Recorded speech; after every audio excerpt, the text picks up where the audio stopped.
mga balita sa hapon mamayang 3:15 p.m. Ako po si Vicky De Guzman. Susunod ng Face to Face with Ate Cora.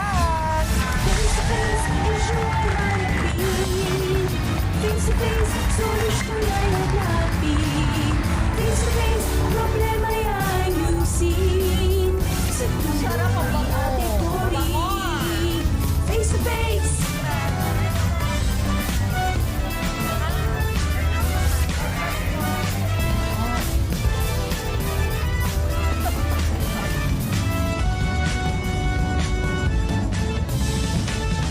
Face to face with Ate Cori. Kwento natin yan, kwento niya rin. Ang susunod na programa ay rated PG. Patnubay at gabay ng magulang ay kailangan sa mga batang manonood.